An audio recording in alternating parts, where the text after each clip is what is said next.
volvemos a encontrar en la Minga Sin Fronteras. Un espacio para la acogida de la comunidad migrante y la interculturalidad. Vamos a intercambiar saberes sobre los temas que más te interesan.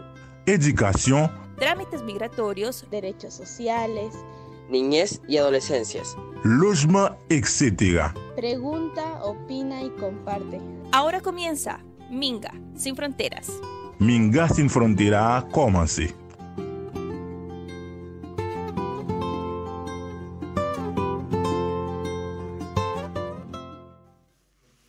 Bienvenidos al nuevo podcast de Minga Sin Fronteras. Nos encontramos acá nuevamente con Magali y una gran invitada que saludaremos posteriormente. Saludamos a todas las personas que nos están escuchando y les damos una bienvenida especial a este nuevo capítulo de Minga Sin Fronteras, una producción del equipo de la Corporación Colectivos Sin Fronteras. Agradecemos al equipo de Radio Juan Gómez Millas por facilitarnos sus estudios, los equipos técnicos y humanos para que este podcast sea posible y por la transmisión a través de sus distintas ondas radiales y señales de internet. Hola Magali, ¿cómo estás?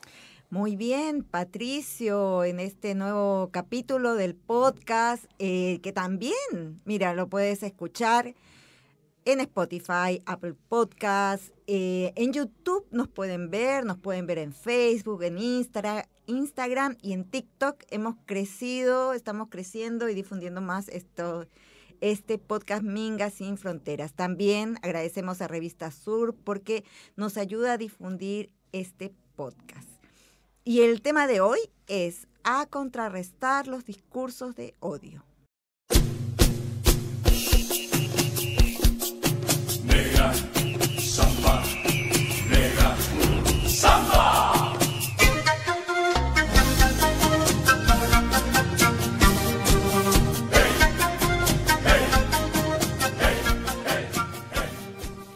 La Organización de las Naciones Unidas define el discurso de odio como cualquier forma de comunicación, de palabra, por escrito o a través de comportamiento que sea un ataque o utilice lenguaje peyorativo o discriminatorio en relación con una persona o un grupo sobre la base de su religión, origen étnico, nacionalidad, raza, color, ascendencia, género u otro factor de identidad.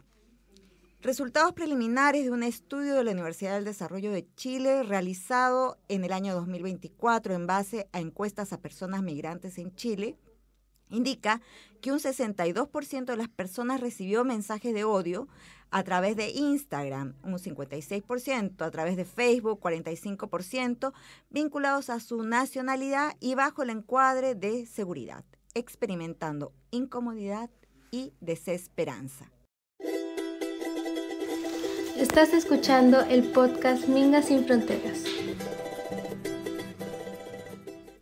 Bueno, y ahora sí, para hablar sobre el tema a contrarrestar los discursos de odio, está con nosotros Jimena Po, directora académica de la Facultad de Comunicación e Imagen de la Universidad de Chile y coordinadora de la Cátedra de Racismos y Migraciones Contemporáneas. Bienvenida al podcast, Jimena. Muchas gracias, Magali, muchas gracias, Patricio. De verdad, para mí es un honor porque Colectivos Sin Fronteras hace un trabajo enorme, para quienes no saben, pero para quienes saben, de hace ya muchísimos años. Creo que fueron pioneras en esto, del trabajo por los derechos, ¿no? Migrantes y sobre todo entre niños, niñas, adolescentes. Así que un honor. Estás escuchando Minga Sin Fronteras. ¿Por qué existen los discursos de odio, Jimena? Bueno, no es que sea algo nuevo en el caso de Chile, por supuesto. Si uno lo piensa, el racismo, la xenofobia, pero sobre todo el racismo como tal, tiene una larga data que viene de tiempos coloniales, digamos, y que es la estructura, está como a la base, ¿no?, de las estructuras sociales y de los procesos estructurantes que han vivido países como Chile y en general, ¿no? Y eso se acentúa o bien se aligera y se va, digamos, transitando hacia una interculturalidad y un respeto a la diversidad, si es que existieran ya con el Estado chileno, ¿no? Si es que hubiesen existido políticas públicas, etcétera, en fin, y formas de relacionarnos que fueran mucho más interculturales en nuestra cotidianeidad. Porque el primer discurso de odio, y el que perdura también hasta hoy, ha sido principalmente hacia nuestros pueblos indígenas, ¿no? En nuestros pueblos originarios. Y ese es como el chivo expiatorio de el otro, ¿no? El otro. Y el otro lo cosificamos, le ponemos, digamos, todas las carátulas para que sea la persona, el otro, digamos, la construcción del otro, para que sea quien, digamos, el repositorio de nuestros miedos, etcétera, etcétera, ¿no? Y ahí surge el odio al otro, ¿no? Y por supuesto esto está construido. Y pasado últimamente, los últimos años, sobre todo con la migración intrarregional de América Latina hacia Chile y caribeña hacia Chile, América Latina en general, ¿no? Hacia Chile, porque nos muestra que ese otro y nosotros somos latinoamericanos, y muchas veces Chile no quiere, la población chilena, reconocerse como latinoamericana. Entonces ahí, pum, se sitúa el otro, ¿no? Sino que la chilenidad, digamos, se ha ido construyendo desde un lugar bastante eurocéntrico, blanqueado, etcétera, y donde la dictadura tuvo mucho que ver en eso también. Oiga, Jimena, sí. Pero esa situación, ¿cómo difiere de otros países de la región? Porque si uno, no se va a Argentina, sí, los argentinos se asumen como blancos, pero si tú sales de Cava y te vas al conurbano o sales de la provincia de Buenos Aires, esa blancura ya no existe. Y es la mayoría de la población. Lo mismo pasa, por ejemplo, en los barrios de Lima. Tú vas a México, hay también una morra, la blancura tremenda. Entonces me parece que es un problema más regional que solamente chileno. Claro, sí, es estructural. Y esto viene también por eso decía, de alguna manera, de esa posición de superioridad que se construye desde esa idea de blanquitud, eurocéntrica, etcétera, que es ir y del proceso civilizatorio, entre comillas, ¿no? Como que la civilización está en lo blanco, no en todo lo mestizo, en lo negro, en lo indígena, no. El proyecto civilizatorio colonial, digo yo, con todas las colonialidades que han surgido desde, no sé, desde hace varios siglos hasta ahora. Exactamente, o sea, tenemos casos terribles de odio hacia los indígenas en el mismo Perú, ¿no? Totalmente racializado. Pero ahora se mezcla con la xenofobia, ¿ya? Entonces tenemos racialización y racismo y xenofobia, además. Salvo, porque claro, el extranjero, digamos, el bienvenido es el buen extranjero, ¿ah? Como el buen salvaje, bueno, el buen extranjero. Y ese buen extranjero ojalá sea blanco. Y eso es tremendamente duro, ¿no? En Argentina, tú bien lo dices, tenemos Mercedes Sosa. Mercedes Sosa fue una de las grandes luchadoras porque se reconociera esa argentina, ¿no? Esa indígena, negra, mestiza, etcétera, ¿no? Y efectivamente, sobre todo en el Cono Sur ha sido muy difícil. Y eso pasa porque necesitamos en todos los niveles, cuando se van construyendo los procesos de transformación social, en todos los niveles, que haya campañas estatales de promoción a la diversidad, a la interculturalidad, campañas comunicacionales, campañas a nivel de políticas de educación, o sea, el Estado tiene mucho que ver en esto. Y tenemos, tú bien dices también, estados ausentes en estas políticas, en toda América Latina y en Chile también. Sea a partir de la administración de un gobierno, por supuesto, los de derecha no van a estar, nunca se han involucrado en esto, pero uno pensaría que los más progresistas podrían involucrarse y tampoco lo han hecho. Entonces falta una decisión política estatal. Y por otro lado también territorialmente, en los barrios, las comunidades, etcétera. O sea, por ejemplo, todo lo que tiene que ver con desde, no sé, las juntas de vecinos, las organizaciones sociales, promover, digamos, que el mundo es amplio, diverso y que debemos relacionarnos en esa diversidad, ¿no? Y eso cuesta, sobre todo porque son estructuras muy conservadoras, ¿no? Y como estamos viviendo además unos procesos de restauración conservadora y el avance de la ultraderecha, se asientan más. Pues entonces hay momentos de pic, ¿no? Y estamos en un momento de pic de discurso de odio. Pero y además me parece que hay un tema de la negación. desde la misma población, de decir, no, yo no soy xenófobo, yo no Pero- soy racista. Y ahí viene el pero también ahí está es como esta situación de cuando entendemos que hay discurso de odio, cuando entendemos que hay un insulto que puede estar dentro del discurso de odio. Sí. Y cuando en esta como cosa muy idiosincrática chilena que también tienen los argentinos, dicen, no, pero es una broma. Por supuesto. Pues, Pero sin sí, medir cómo esa broma Sí, por supuesto. daña al otro. Sí. O sea, el humor, fíjate qué bueno que lo tocaste, Pato, porque el humor es una forma que parece muy sutil también como de, ya, yo te acojo, pero te bromeo, te digo esto, y es mentira, o sea, esa acogida es bastante cínica, porque también te disminuyo, te ridiculizo, te exotizo, etcétera, ¿no? Pero es verdad, todo es, pero era una broma. O dice, yo no soy xenófobo, pero, el pero es tremendo, ¿no?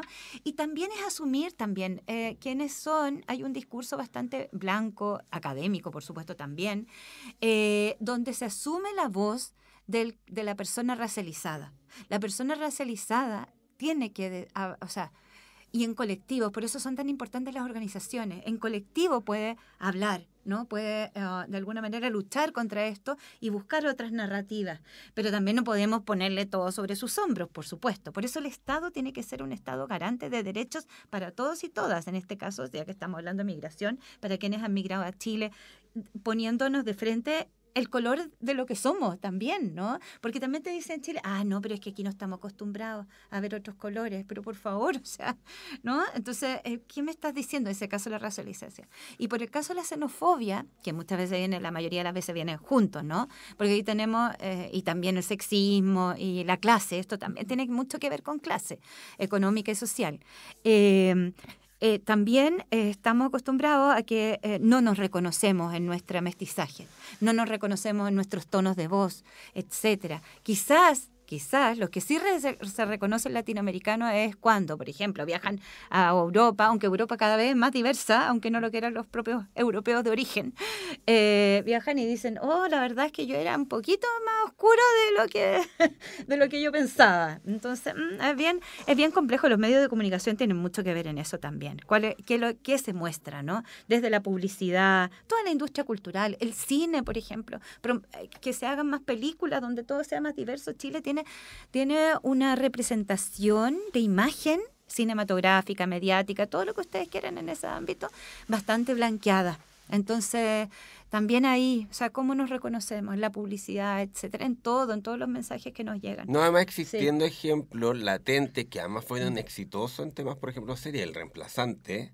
Claro. No estaba, no daba el perfil de estudiantes de, voy a nombrar un colegio igual, pero el Verbo Divino o el San George. Sí, pues, claro. Sino que era una comuna periférica donde la gente era morena, donde tenían vivencias que eran distintas a las que probablemente y comúnmente se ven en la televisión. Sí, y me parece que eso generó también como un choque de verse en el espejo de la población y que eso llevaba también a que tuviera un éxito importante. Mira, ahora denominación de origen, por ejemplo. También. Sí, pues, ver, en España, por ejemplo. Verme. En España, por ejemplo, se hacen muchísimas películas tipo denominación de origen, ¿no? Para mostrar esa España profunda, que tampoco aparece mucho en los grandes medios. Como trabajo bastante con España, lo veo así. Y ahí la gente se ve, como dice, se escucha, ahí está. Lo mismo pasa acá, ¿no? Con películas como esa que deberían... Tenemos Perro Bomba, en el caso de Chile, Lina de Lima, pero no hay mucho más, algunos documentales, en fin.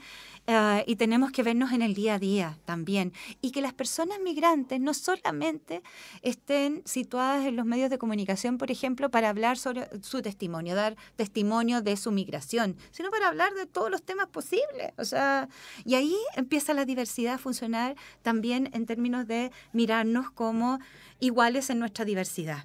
Entonces, y claro, cuando todo eso que hemos hablado no existe, el odio está ligado al miedo. Entonces, el miedo es un instinto y una emoción muy primaria, muy mamífera, digamos.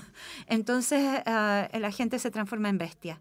La gente en bestia de lenguaje, discurso, y eso puede tener un correlato, y lo ha tenido, en muerte. Y lo hemos vivido en Chile, lamentablemente. Oye, Jimena, se dice, hoy me estoy haciendo todas las preguntas hoy yo, Magali. Pero yo falté un programa. Ah, por eso estaba aprovechando. Me estoy aprovechando. Además, el tema me interesa. Sí, es que es complejo, es difícil hablarlo cortito, digamos. No, nosotros tenemos un guión, pero me voy a autorresponder. Ya, dale. No, es que se me generó una pregunta en relación a lo mismo. Tenemos una legislación. Partamos de la base que donde hay una sociedad hay reglas. Sí. Y estas reglas están regidas en las actuales por normativas, legislaciones nacionales e internacionales. En Chile tenemos lo que es la ley Zamudio, sí, que no tiene sanciones penales, sino que más bien son económicas, cosa que es bastante raro, porque es como si yo tengo plata, puedo decir lo que quiera de alguna manera, ¿no? Sí.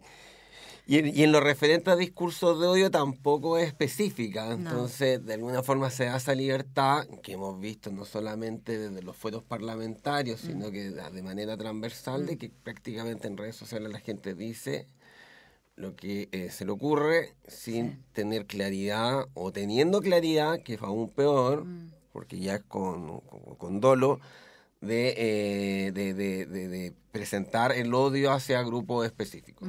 Como dijimos antes, mujeres, migrantes, población trans, pueblo lo que indígena. se escapa esa norma, entre comillas, que se supone la que claro, entonces homogeniza.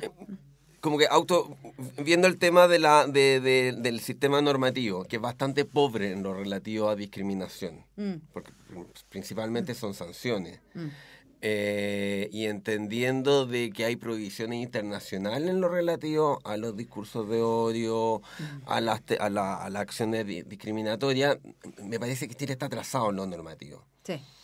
Pero ¿cómo se podría establecer un balance entre lo normativo y lo mediático sin que, por ejemplo, para las redes sociales o para las personas o para, por ejemplo, los medios de comunicación formales tenga que existir un Estado que le diga, usted no debe hacer eso? Claro. Como, por ejemplo, el Colegio de Ética podría establecer, ojo, acá se están estableciendo espacios que son claramente discriminatorios en los cuales hay discurso de odio. Sí.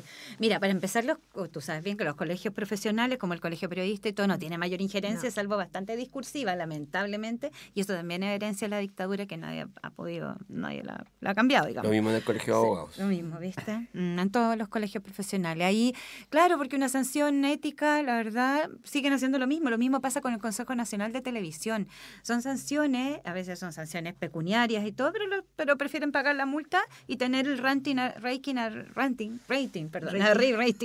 arriba siendo morbosos, crónicas rojas todo el rato y los discursos de odio ahí que a veces son sutiles, a veces son muy tan sutiles que la gente cree que la tal persona, tal comentarista, opinólogo, lo que sea, periodista, en fin, gente digamos con poder en parlamentario, en fin, está diciendo algo como a favor de la persona discriminada, etcétera, y es todo lo contrario. Entonces hay que tener una lectura, como decías tú. En ese sentido, yo creo que sí debería existir una legislación respecto al derecho a la comunicación, donde ahí van ciertas normativas también, ¿no? Y sanciones que son altas, como lo tiene la Unión Europea. La Unión Europea, por ejemplo, tiene, y que efectivamente eso ha parado cierta ola ultraderechista, pero que existe igual. Que la verdad es que también las normativas internacionales, también los países no las están respetando como uno quisiera. Pero en la Unión Europea existe una discusión y el derecho a la comunicación. Incluso hay una discusión y existe ahora también normativa respecto a la inteligencia artificial. La inteligencia artificial está promoviendo... Olvídense todo lo que he visto en el último tiempo en Europa, en diferentes países, discursos de odio horrorosos. O sea, con la creación generativa, ¿no? Se generan personas, ¿no? Y se hacen cosas con esas personas que incluyen tortura, etcétera, etcétera, ¿no? Y aparecen como chiste incluso. No, muy terrible. Entonces, pero se está tratando de legislar y normar, efectivamente, sin que llegue a censura o qué sé yo. Pero también la libertad de expresión, a mi juicio, tiene un límite. Y el límite son los derechos humanos. O sea, de ahí para arriba podemos hablar, de libertad de expresión. O sea, para abajo no. Y eso nos falta en Chile. En Chile, Carmen Hertz ha sido una de las que más ha promovido en el Congreso que existe una legislación respecto al odio, digamos, a los discursos de odio. Y eso también no ha tenido ninguna repercusión, no se ha logrado avanzar en eso. Efectivamente, la ley Zamudio debe perfeccionarse, porque estamos viviendo tiempos muy, muy duros, contextos cada vez peores. El odio también, como les decía yo, porque el Estado es tan importante que tenga una mirada, ¿no? Porque también el Estado va transitando en todas partes, digamos, donde ha avanzado la ultraderecha, qué sé yo. Y también la izquierda también no lo asumió, hacia institucionalizar el racismo, la xenofobia, etcétera. Entonces hay que mirarlo con harto ojo y cuidado en ese sentido. O sea, creo que yo ahí, efectivamente, la legislación tiene que ser, por ejemplo, a los medios de comunicación hay que exigirles manuales de estilo. Yo soy manuales de estilo que tienen manual de estilo, un manual ético, ¿no? Y hay que exigirlo. Por ejemplo, yo soy muy contraria a que la noticia en un medio de comunicación, todo tipo de medio de comunicación, pero estoy hablando de medios de comunicación que tienen los recursos además para hacerlo y que tienen bastante influencia en la toma de decisiones, como el Mercurio, la Tercera, en fin, todos los grupos Copesa y el Mercurio, no tengan una autorregulación en que aparece la noticia bajo los comentarios y los comentarios terminan de construir la noticia con esos comentarios de odio que aparecen. Y yo digo, quiero escapar de este país cuando me veo todos los comentarios de que hay abajo. No, sí, pero están. ¿Por qué no los regulan? No los pongan, no pongan ahí, hay que matar a este y hay que matar a estos otros, sáquenlos, o sea, no, porque eso va generando como una especie de impunidad social. O sea, yo puedo hacer lo que quiera si es que el otro me molesta con su ruido, si el otro me molesta con su cuerpo, si el otro no, ¿me entiendes? Esa cosificación, digamos, porque tengo cientos de personas que me van a apoyar en esas redes sociales maliciosas, ¿no? Entonces, tiene que haber una regulación ahí y autorregulación. Por eso una legislación sobre el derecho a la comunicación incluye eso, donde hay una especie de ombudsman también hacia las audiencias y los públicos. De hecho, Nairibi Cerebrián, de la ODD, la que más ha trabajado en ese sentido también, y yo la felicito a ella porque ese estudio también incluye este tipo de comentarios de odio que aparecen al terminar de construir la noticia. Es decir, yo periodista escribo una noticia que parece bastante neutral, entre comillas, pero estoy esperando lo que viene al final. Y eso es tremendamente nocivo para el ecosistema, como se dice ahora, mediático y el ecosistema finalmente de nuestras construcciones como sociedad que queremos, ¿no? No queremos una sociedad que se mate entre ellas por temas como lo que pasó hace poquito, ¿no? Que ahí conversábamos antes, si quieres tocarlo, porque tiene que ver con eso, con esta persona, esta mujer venezolana que ha sido asesinada justamente a partir de un cúmulo de discursos de odio y que la gente se siente con la autoridad para ir a matar a otra, ¿no? Tremendo. Estás escuchando el podcast Minga Sin Fronteras. Seguimos hablando sobre discursos de odio con Jimena Po, directora académica de la Facultad de Comunicación e Imagen de la Universidad de Chile y coordinadora de la Cátedra de Racismos y Migraciones Contemporáneas. Bueno, hay una serie de hechos que, como lo comentabas tú también, o sea, no es solamente Chile, en otros países, sobre todo en Europa, digamos, también con el avance de los movimientos de ultraderechas, todo eso, pareciera que ha aumentado los discursos de odio con las tecnologías, con el uso de las redes sociales. Porque ¿cómo era antes? Antes como que uno no se enteraba de... Ahora es global y al mismo tiempo. O sea, piensen ustedes que tenemos un genocidio frente a nuestros ojos. Sí. O sea, un genocidio. Ya que más odio hay ahí, ¿no? Y como que la humanidad se está anestesiando frente a eso. Entonces, efectivamente, aparecen los nacionalismos. Aparece, por ejemplo, Bolsonaro en Brasil, ¿cierto? Aquí Kast y Kaiser en Chile. Milei en Argentina. Estoy pensando así a grandes rasgos. Vox, todo lo que es Vox en España, ¿no? En Italia también, ¿no? Se parece cuando el mundo nunca antes, al mismo tiempo, se había movido tanto. Nunca antes en la historia de la humanidad había habido registro de migraciones al mismo tiempo y con la intensidad que existen ahora. Y estamos hablando en todos los tipos de transporte, caminando, avión, por mar, etcétera. O sea, hay gente que cruza, imagínense, desde Siria, cruza el Atlántico luego, o sea, se va por Euroasiático, África, cruza y llega a Centroamérica. Así, los que alcanzan a llegar, porque hay muchas muertes. El Mediterráneo es un gran cementerio. El Mediterráneo es un cementerio, ¿ya? Acá, ¿para qué decir? En nuestro norte, toda la gente que ha muerto, etcétera, etcétera. Bueno, entonces, efectivamente, se amplifica, porque además tienen los partidos, generalmente, por eso decía, movilizan miedo. La ultraderecha moviliza el miedo, moviliza al miedo al otro, a la interculturalidad, a todo lo que significa, digamos que a la mezcla, ¿no? Porque buscan, para qué decir el nazismo, ¿no? La pureza, ¿no? Como esa pureza, como el pueblo elegido sea blanco. No sé qué me estás diciendo. Bueno, entonces, sí, pues. Si hasta Jesucristo lo han dibujado blanco, sí, digamos. Exactamente. O sea, exactamente. Desdibujando y ocultando su origen. Palestino, o sea. Ya, ahí volvemos. Entonces, efectivamente, ahí, por eso los imaginarios son tan importantes y la industria cultural es tan importante. Entre más nos miremos, entre más nos leamos, entre más nos miremos nuestras como visiones distintas, etcétera, más vamos a comprender que esto es diverso, ancho, y hay muchas injusticias. La gente que migra con unas injusticias tremendas por las que han vivido.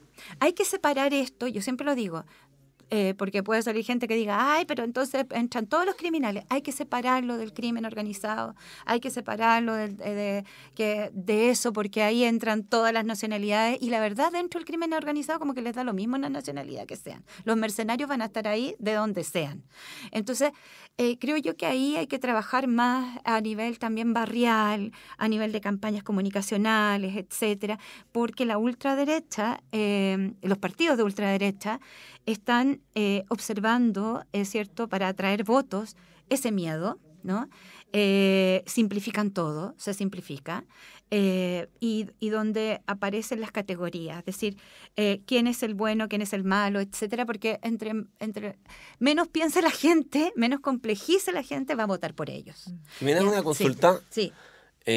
¿Tú verdad crees que hay un tema de partidos políticos, de tendencias políticas, de total manera? Porque sí, uno escucha en el discurso, sí, el tema contra la migración, pese a que las encuestas dicen que los migrantes votarían por Kast y por Kaiser.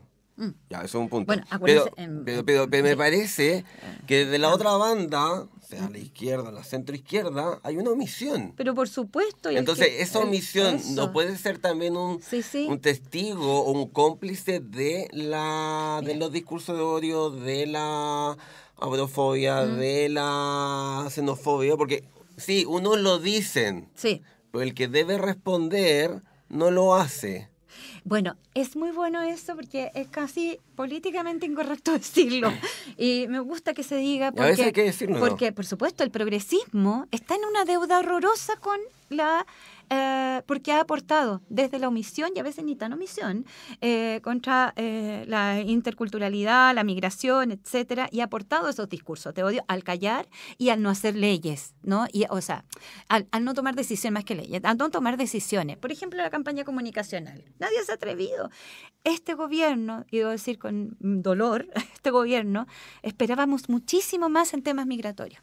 No ha dado también los suficientes recursos para, por ejemplo, el Servicio Nacional de Migraciones, etcétera. Toda esa política que levantó hace un par de años, ¿no? Que esto se iba a hacer, no se ha hecho absolutamente nada. Ha sido totalmente policial todo, etcétera.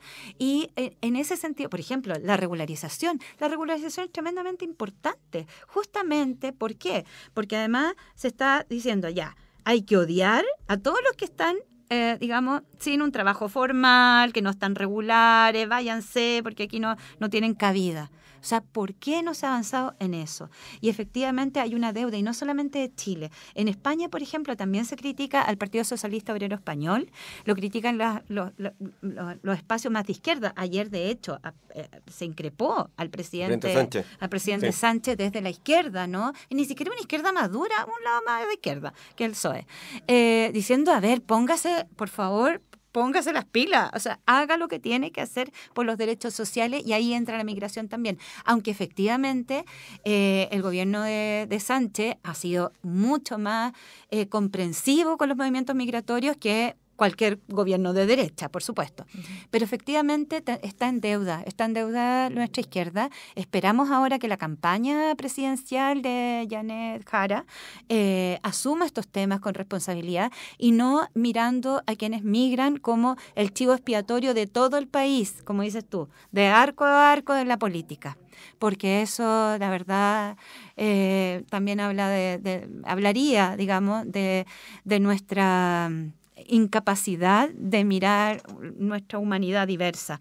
Trump, por ejemplo, el voto migratorio a Trump fue bastante alto en Estados Unidos, ¿ya?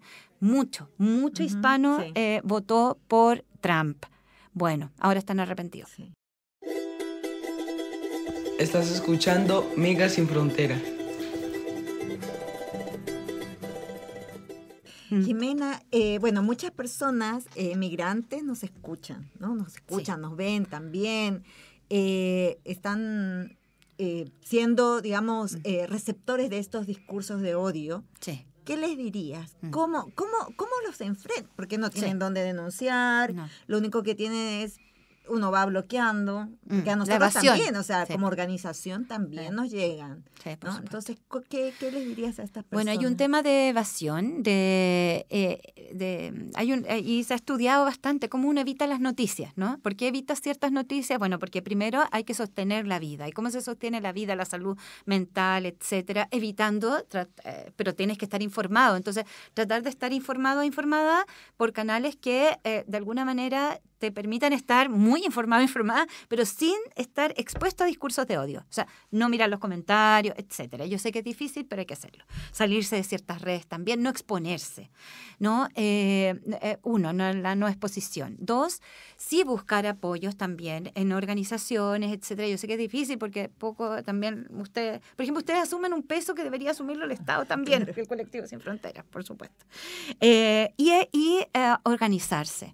Organizarse también a nivel barrial, en las juntas de vecinos, etcétera, dar su voz también ahí, ¿no? Decir, a ver, ¿cómo nos organizamos? Por ejemplo, respecto de la música, no sé, ¿cómo nos organizamos? ¿Cómo nos conocemos? ¿Cómo hacemos esto? En fin, lo que me molesta también de usted en términos de no sé, cotidianidad, y ahí sin nacionalidad de por medio, claro. Y sin categorías raciales racializadas de por medio, o sea, mirarnos como seres humanos, hacer este ejercicio. Creo que, porque por eso, sostener la vida, ¿no? Pero es difícil porque también en la calle, cuando se caen provocaciones, ¿no? Yo te provoco y te digo algo en la calle, yo te miro de tal forma, o sea, tratar de no enganchar, como diríamos, ¿no? De no enganchar, pero también manteniendo la dignidad. Yo creo que ahí, y apoyándose y exigiendo también a nivel más barrial, en fin, a los municipios, a las municipalidades, en fin, y la organización es fundamental, sobre todo la organización, participar en colectivos, etcétera. A veces no hay tiempo, por supuesto, por los horarios de trabajo y eso, pero buscar esas fórmulas creativas también, acercarse también. Muchas universidades están trabajando justamente contra narrativas, ¿no? Para contrarrestar discursos de odio, acercarse a esos espacios, en fin, tratar de tener un diálogo transgeneracional. Yo creo mucho en los diálogos transgeneracionales, con la juventud, los niños y niñas, ustedes que hacen ese trabajo bello, en esas primeras infancias o adolescencias, etcétera, ahí sí que todavía no está instalado, ¿no? Tan fuertemente como en otras generaciones el prejuicio, y mirar qué hacen ahí, en fin, y no trasladarle esos prejuicios y esos odios a esas generaciones. No hay que trasladarlo. Estamos viviendo tiempos muy violentos también de bullying, etcétera, más allá de la racialización y de la xenofobia, y que se acentúan. O sea, un niño o niña que es objeto de bullying, más encima racializado y más encima, digamos, contra su nacionalidad de origen, o en fin, o que es hijo de, lo debe estar pasando muy mal. Entonces las comunidades son muy importantes, las comunidades educativas, participativas, hay que apoyarse ahí y tratar de alejarse de leer y de estar mirando redes sociales donde aparecen, limpiar sus redes sociales, hay que limpiarlas. Sí, efectivamente los niños, las niñas han recibido mucha discriminación, hay encuestas que lo manifiestan, pero ¿cómo hacemos para que estos discursos de odio también no avancen? ¿No? Habías mencionado el caso de J.D. Garnica y otros casos también de transfobia también, que no solamente contra las personas migrantes, no, lo que mencionabas, contra el otro, contra los otros, los otres. Sí. Entonces, ¿cómo evitar que estos discursos de odio se conviertan en crímenes de odio? Ah, claro, porque del discurso al hecho hay un como dice el dicho, un trecho muy corto, lamentablemente. Del dicho al hecho. Sí, pues hay un trecho muy corto, lamentablemente. Entonces ahí los cuidados, o sea, seguir cómo nos cuidamos en comunidad. Creo que, y en las comunidades virtuales, cómo cuidarse en las comunidades virtuales. O sea, cómo cuidarse, cómo exigir a las municipalidades, etcétera. Todo también que la participación para establecer caminos de interculturalidad. La interculturalidad es fundamental, y el dato. O sea, que tener siempre el dato a la mano. Es decir, a ver, cuando te dicen, ay, pero es que en Chile tanta migración, o sea, no es tanta migración, si lo miramos para nada. A nivel mundial, el porcentaje de migración en Chile es bajísimo en comparación a otros lugares, etcétera, etcétera. Cómo separar, ¿cierto?, el crimen organizado, lo que sea, de la migración. O sea, como eso es muy difícil si no existe también este apoyo estatal, etcétera, ¿no? ¿Cómo separarlo? Porque de repente, o sea, tenemos nuestro presidente también en algún momento dijo, aquí no cabe ni un irregular, o sea, se tienen que ir todos los irregulares. ¿Qué es eso? Basta que él lo diga, porque tiene la autoridad para que todo se derrumbe así para abajo, porque además este país es muy de autoridad, ¿no? De autoridad, ¿no? Entonces también evitar eso, por supuesto, a nivel de quienes toman decisiones políticas de poder. Pero las personas en el día a día, claro, es difícil la pregunta, súper difícil, pero de alguna manera también buscar otras narrativas que aparecen en otro tipo de medios, etcétera, en fin, buscar otra forma de mirarse. En las comunidades educativas también, que generen sus propios discursos. Por ejemplo, no sé, hay encuentros de cuentos, cuenta tu historia, etcétera, fotografía, la creatividad. Yo creo mucho en la mediación cultural para contrarrestar los discursos de odio. La mediación cultural en el sentido de expresiones culturales, desde, no sé, esto mismo, hacer podcast, conversar, juntarse a comer algo, que cada uno lleve algo, la minga, como ustedes tienen una minga, la minga, juntarse y colaborar en eso. Qué sé yo, las comunidades educativas pueden también promocionar que las familias se encuentren, que se hablen, que se miren, etcétera, en el espacio del colegio. Aquí recién estaba el liceo, ¿cierto?, Gabriela Mistral de visita aquí en la radio. Bueno, que el liceo, que sí lo hace bastante, pero que incorpore a las familias, que incorporen a espacios también de ocio. El ocio, por eso decía yo, el ocio es súper importante para encontrarse, para mirarse. Creo que faltan esos espacios de ocio y deportivos. Fíjate que ahí hay bastante diálogo intercultural en lo de ocio y deportivo, pero tiene que haber más. O sea, ampliar esos espacios. Y no impostar la voz de otro, no quitarle la voz a quien migra. Ella puede hablar. No tenemos por qué. Pues claro, uno analiza desde la academia, qué sé yo, todo lo que hemos estado hablando, pero en mi caso. Pero no quitar esa voz, o sea, que esa voz se exprese. Y se dignifique en ese sentido, y que nuestra sociedad también, nosotros digamos que seamos de acogida realmente, no de llegada, sino de acogida. ¿Qué pasa con nosotros? ¿Cómo nos miramos frente al espacio migratorio que ya cambió la vida? cambió la vida. Y ese cambio de vida hay que celebrarlo también.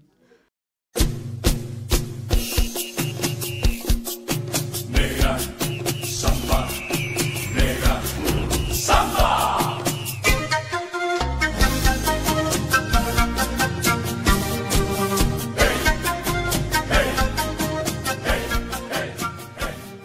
Hemos llegado al final de este capítulo de Podcast Minga Sin Fronteras. Muchas gracias, Jimena, de verdad. Ustedes. O sea, en realidad se hace corto este espacio porque hay demasiado para hablar, pero vamos a seguir hablando en este feliz. podcast, así que muchas gracias. Y ustedes tienen su casa aquí en la Universidad de Chile siempre. Yo muy feliz, muy honrada, la verdad. Yo sigo al colectivo, lo que han hecho desde hace muchos años. Y ustedes han hecho de hormiguita un trabajo enorme, la verdad. Son ejemplos a nivel internacional en ese sentido. Así que yo la honrada y agradecida. Gracias, Jimena. Solo recordar a quienes oyeron y también pueden compartir este podcast que hay distintas instancias en las cuales se pueden realizar denuncias por actos discriminatorios, como son, por ejemplo, el Instituto Nacional de Derechos Humanos, la Defensoría de la Niñez y otras organizaciones de la sociedad civil que pueden servir como puente para formalizar estos distintos tipos de denuncias, que es importante visibilizar y no dejar pasar. Así que un gusto y nos vemos y nos escuchamos en el próximo capítulo, ¿verdad, Magali? Sí, bueno, recordar que además de estar en Radio Juan Gómez Millas, Spotify y Apple Podcast, nos pueden ver este y otros capítulos en YouTube, Facebook, Instagram, TikTok. Búsquennos como Colectivo Sin Fronteras. Muchas gracias por escucharnos. Nos vemos. Chao. Chao, Chao. gracias, chao.